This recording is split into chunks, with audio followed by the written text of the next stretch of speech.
हरे कृष्णा। हम सभी को एक बहुत ही अनमोल रत्न प्राप्त हुआ है।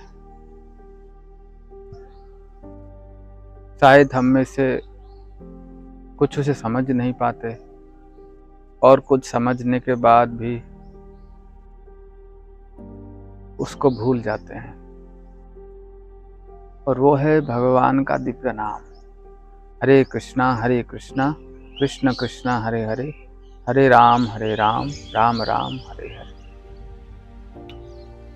जैसे एक हीरा अगर धूल मिट्टी में पड़ा हुआ है तो उसकी जो चमक है वो बाहर दिखती नहीं है, और साधारण व्यक्ति उसे एक पत्थर सोचकर उसे फेंक देता है या उसको महत्व नहीं देता। उसी तरह हमें लगता है कि जो महामंत्र है, जो हरिनाम है, ये साधारण शब्द है, और इस जगत में जैसे कुछ शब्द होते हैं उसी तरह ये महामंत्र भी एक शब्द है, और उससे हमें क्या प्राप्त हो सकता है। परंतु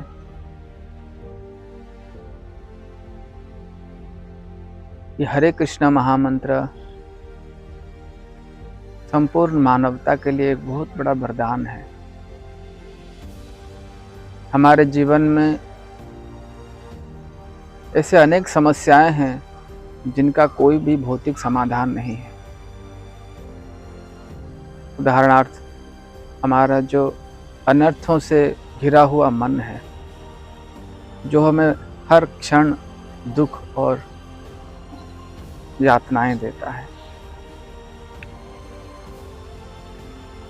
अशांत मन, कामासक्त मन, क्रोध के वशीभूत मन, ईर्ष्या के द्वारा पीड़ित मन, ये सब हमें सर्वदा दुख देते हैं। गुणों के प्रभाव में आकर न जाने हम क्या क्या कर बैठते हैं जीवन में। इसीलिए भगवान की अहेतु की कृपा से इस कलियुग में भगवान अवतीर्ण हुए हरिनाम के रूप में, और हम अगर उस हरिनाम का आश्रय लेते हैं हृदय से, हरिनाम प्रभु हमें अवश्य आश्रय देते हैं। इसीलिए सुबह जल्दी उठकर हमें ध्यान पूर्वक अत्यंत व्याकुल हृदय से भगवान के नाम को पुकारना है। श्रील प्रभुपाद और हमारे गुरु वर्गों के आश्रय में रहकर उनसे कृपा की याचना करते हुए हमें हरिनाम करने का प्रयास करना है। हम इस प्रयास में अगर विफल भी हो जाएं, हम प्रयास कर रहे हैं कि अच्छे से हरिनाम करें, लेकिन हरिनाम होता नहीं है ढंग से, फिर भी यह हमारी सफलता है, क्योंकि आध्यात्मिक जीवन में विफलता होती ही नहीं है। थोड़ी सी भी अगर हमारी प्रयास हो तो हमें आगे बढ़ाती है, आगे ले जाती है। मैं अपने जीवन का एक अनुभव आपसे कहना चाहूँगा। मैं जब पहली बार जप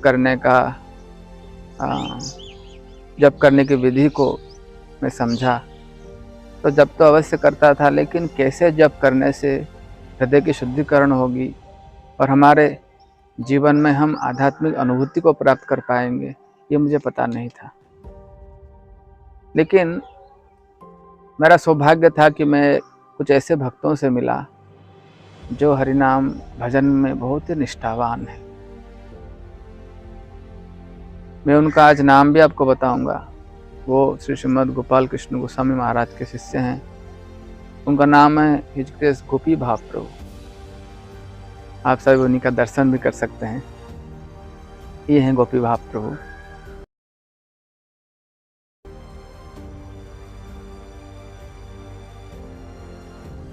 जब मैं पहली बार उनसे मिला, वो एक छोटे बच्चे जैसे सरल थे। उनका स्वभाव बहुत ही नम्र और कोमल था। वैष्णवों के जितने गुण शास्त्रों में बताया गया है वो सभी गुण उनमें थे। तो मैं ये सोचने लगा कि इनके पास ऐसे अच्छे गुण कैसे आ सकते हैं। एक व्यक्ति इतना सारे ओर से वो इतना दक्ष कैसे बन सकता है। लेकिन जब हम लोग का एक प्रशिक्षण शिविर था, तो हम कुछ दिन एक साथ रुके हुए थे, लगभग 45 दिन। तो मैं देखा कि सारे भक्तों से सुबह वो जल्दी उठ जाते हैं।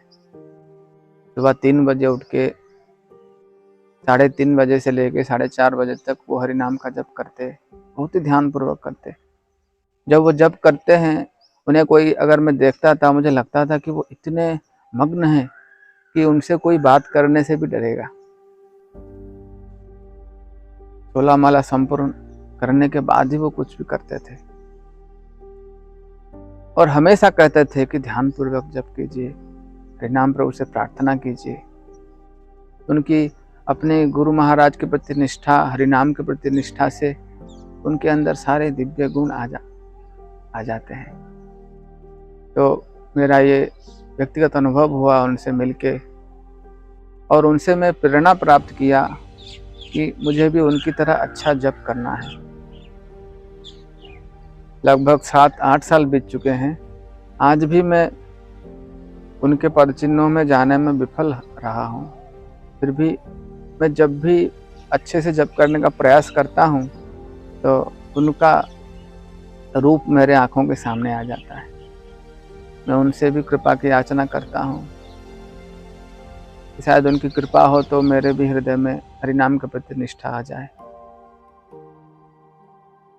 तो इससे हम ये सीख सकते हैं कि अगर हमें हरिनाम में निष्ठा लानी है तो हमें निष्ठावान भक्तों का संग करना है। वास्तव में भगवत भक्ति ये एक संक्रामक रोग जैसा है। अगर हम किसी रोगी के साथ उठते बैठते हैं, उनके संग करते हैं, तो वो रोग हमारे अंदर संक्रमित हो जाता है। तो हरिनाम के प्रति निष्ठा इसके पास है, अगर उसका संग हम करें तो हमारे पास भी वो निष्ठा आ जाती है। एक बार हम लोग जा रहे थे यात्रा पे, सब भक्तगण रात को सो रहे थे ट्रेन में, मैं भी सो रहा था, लेकिन मेरे बगल वाली सीट में प्रभु जी बैठे हुए थे। और जैसे ही वो मंदिर में रहने के समय सुबह उठते हैं, उसी तरह वो ट्रेन में ही रात को 3 बजे उठ गए और 3:30 बजे से अपना जप शुरू कर दिया, वैसा ही जैसा वो मंदिर में बैठ के किया करते थे। उनको देखकर मेरी भी नींद उड़ गई, मैं उठ गया, मैं भी प्रयास किया जप करने को, लेकिन जितना स्थिर होकर वो हरिनाम का जप करते थे वैसा मैं कर ही नहीं पाता था, और आज भी नहीं कर पा रहा हूँ। तो मैं देखा कि उनका जो साधना है वो स्थान और काल के ऊपर निर्भर नहीं करता है। जब हम साधना करते हैं तो अच्छा परिवेश हो, भक्तों का संग मिल रहा है तो हम जप अच्छे से कर पा रहे हैं, लेकिन जब किसी की भजन में निष्ठा आ जाती है तो वो किसी भी परिस्थिति पर हरिनाम का आश्रय ले सकते हैं। इसलिए मैं प्रार्थना करता हूँ भगवान के चरणों में, हरिनाम प्रभु के चरणों में, कि हम सभी पर वो कृपा करें और हमें ऐसे भक्तों का संग मिले जिनकी हरिनाम के प्रति निष्ठा हो, और हमें जल्दी ही इस दिव्य रत्न के बारे में दृढ़ विश्वास हो जाए और हम सभी उस महाधन के धनी हो जाएं। हरिनाम प्रभु की जय। आप सभी को बहुत बहुत धन्यवाद। और एक सूचना है कि जो भक्तगण चाहते हैं अपनी दैनिक साधना रिपोर्ट भेजने के लिए, भक्तों के संग में रहने के लिए, अगर आप ऐसी जगह पे है जहाँ पे भक्तों का संग नहीं मिलता, जहाँ पर आपको कोई पूछने वाला नहीं है कि आप कितना जप करते हैं, कैसे भजन करते हैं, प्रभुपाद की पुस्तक पढ़ते हैं कि नहीं, तो आप इस ग्रुप में जुड़ सकते हैं। इसका नाम है पोषणम, एक टेलीग्राम ग्रुप है जिसका ज्वाइनिंग लिंक डिस्क्रिप्शन में दिया गया है। वहाँ पर और बहुत सारे भक्त भी हैं, तो उनके संग में रहकर हम भी भक्ति में आगे बढ़ सकेंगे। एक छोटा सा प्रयास है, भगवान की कृपा अगर होगी तो हम सभी मिलके भक्ति जीवन में आगे बढ़ सकते हैं। बहुत बहुत धन्यवाद। हरे कृष्ण।